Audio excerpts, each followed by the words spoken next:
हम तो दोनों हाथ ऊपर करने का सोच रहे हैं, आप तो नीचे की बात कर रहे हैं। हम तो दोनों ही, मेरा दुनिया, हम तपस्या के लिए आए हैं, यहाँ हाथ पैर हिलाने के लिए थोड़ी आए हैं। कार्य में सुख दुख का अनुभव होता है। पढ़ाई पढ़ोगे तभी इंजीनियर बनोगे, दौड़ोगे तभी फौजी बनोगे, तपस्या करोगे तभी कुछ त्याग मिलेगा उसका। इससे जटा से पेड़ में भी लटकते हैं। हाँ, पेड़ में हो, और लिंग से सिलेंडर भी उठाते हैं। सब चीज इच्छा से किया हुआ कोई कार्य हठयोग नहीं होता है। किताबी भाषा नहीं बोलना है, ये सत्य योग है। पूरा संसार ही परिवार है। जितने सनातनी हैं सब परिवार हैं, एक दूसरे से अलग होते गए, आज इतना बड़ा परिवार बना हुआ है। बाकी कोई यहाँ परिवार नहीं। नमस्कार, स्वागत है आपका हमारे चैनल में। मैं हूं आपके साथ नीरज तिवारी।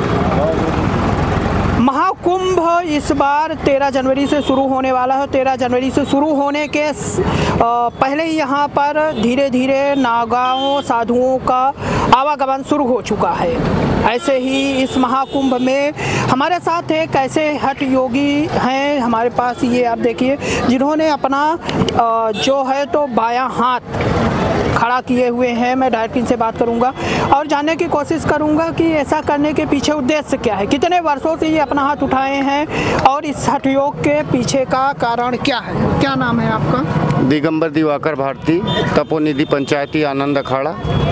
तो आप लोग साधुओं में हैं या नागा साधु? नागा साधु। नागा साधु हैं। लेकिन आप तो वस्त्रों में है, कहते हैं नागा साधु तो बिना वस्त्रों के घूमते हैं। वस्त्र भी पहनते हैं, निवस्त्र भी रहते हैं। समाज को, समय को देखते हुए कोई भी कार्य किया जाता है। अगर देखना चाहते हैं तो कहो कपड़ा निकाल दें।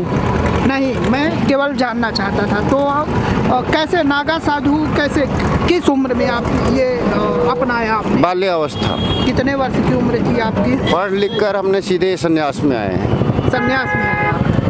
तो कभी अपने परिवार की याद नहीं आती? क्या जरूरत थी कि आपको इस तरफ आना चाहिए? गृहस्थ जीवन के साथ भी ये पूरा संसार ही परिवार है। जितने सनातनी हैं सब परिवार हैं, एक दूसरे से अलग होते गए, आज इतना बड़ा परिवार बना हुआ है। बाकी कोई यहाँ परिवार नहीं है। कभी अपने माता पिता किसी की याद आती है आपको? नहीं, सब अपने माता पिता हैं और नहीं भी हैं, समझे ना, सब अपने ही हैं। अच्छा, कोई मैं देख रहा हूँ आपने अपना बायां हाथ उठाए हुए हैं, नाखून भी काफी बड़े हो चुके हैं। कितने बार टूट चुका है, तो 1-1 मीटर का हो चुका होता। 1 मीटर का नाखून? हो, बहुत बड़े, 5-6 बार टूट चुके हैं। कितने वर्षों से आपने ये अपना हाथ उठाया हुआ? 10 वर्ष हो गए। 10 वर्ष से लगातार ऐसे? हाँ जी हाँ। चलते हैं, सोते हैं, बैठते हैं, सब कुछ है।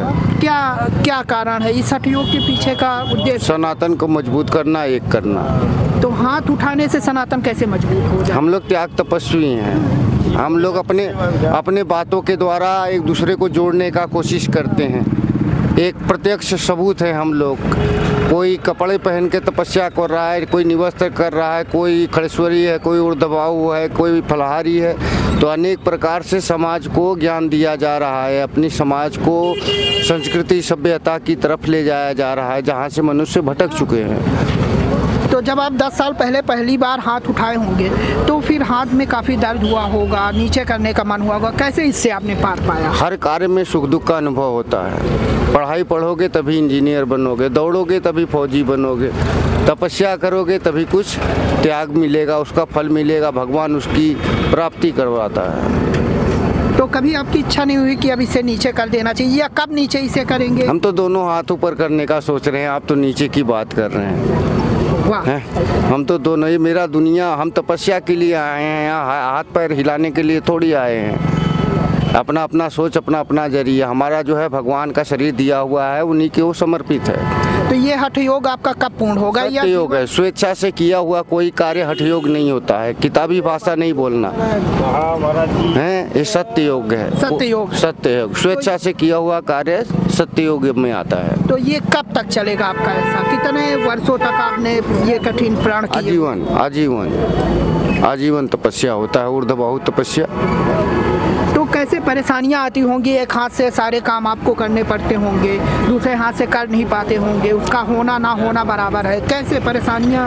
संभव को असंभव को संभव बनाना ही साधु संतों का कर्म है। हम लोग किसी भी चीज़ को संभव, असंभव चीज़ को भी संभव बना लेते हैं। आजकल लोग मोह माया में फंसे हुए हैं, आप मोह माया से दूर जा रहे हैं, तो कैसे एक आम इंसान इससे दूर कैसे जा सकता है जो आपने प्राप्त किया? अपनी आत्मा को पहचानो, अपने आत्मा का दर्शन करने को कोशिश करो, ध्यान योग में जाओ।